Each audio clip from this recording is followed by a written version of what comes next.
Welcome back to Lucid Science.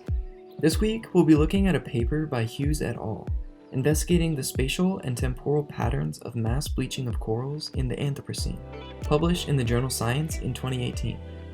So what does that mean? First, let's define some terms. The Anthropocene is the current geological age, during which human activity has grown to become the dominant influence on climate and the environment. This means that the gases we pump into the air and the way we use our resources has reached a point where it affects the climate of the entire globe. Next, let's talk about some climate patterns so we can better understand how we're changing them. El Niño Southern Oscillation, also known as ENSO, is an irregular change in the climate, where the surface temperature of the ocean increases due to the slowing of oceanic winds that usually circulate temperature flow. This is like blowing on a hot cup of coffee. As you blow, it cools down, but if you stop, it stops cooling as fast. The opposite of El Niño is La Niña, where trade winds increase. This cools the surface of the ocean faster than the normal rate, like blowing on a hot cup of coffee really hard. Coral bleaching occurs when coral becomes stressed by increased water temperatures and expels the algae that lives within them. This is kind of like when we get sick and throw up to feel better. But with corals, without these algae, they can't make food for themselves and they die, leaving a white skeleton behind. Return time is critical to this paper. This is the time that the ocean is above a critical level that causes corals to bleach.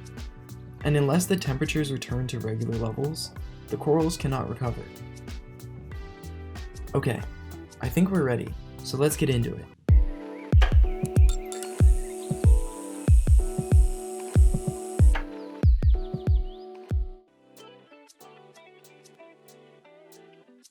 Hughes et al. Compiled the history of recurrent bleaching from 1980 to 2016 for 100 globally distributed coral reef locations in 54 countries to see how the timing, recurrence, and intensity of bleaching episodes are changing over time. We are seeing changes that we've never seen before.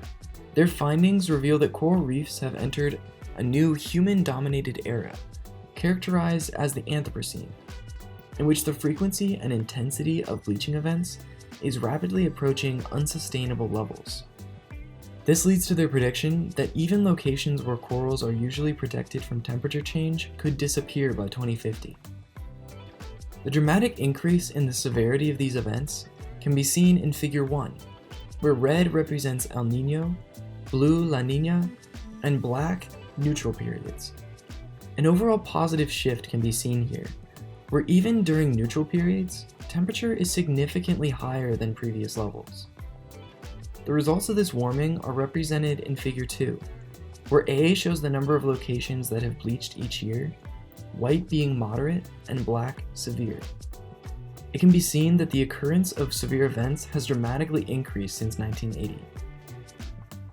In tandem, seen in D, the recovery times between bleaching events have decreased, with white representing a period between 1980 and 1999, and black between 2000 and 2016. This combination of severely higher temperatures and less time to recover is the reason behind why we are seeing so many coral bleaching events.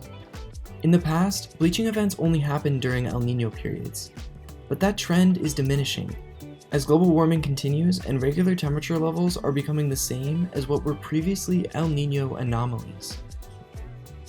Only 6 of the 100 locations examined have escaped severe bleaching, and the intensity of the 2015-2016 anomaly can be seen in Figure 3, where red circles represent severe bleaching, orange moderate, and blue no substantial bleaching, and the red circles dominate the field. This increase in severity is occurring across every major ocean, with the Western Atlantic experiencing the least damage. Okay, let's wrap it all up. In the coming years, climate change will inevitably continue to increase the number of extreme heating events on coral reefs and continue to decrease return times between them.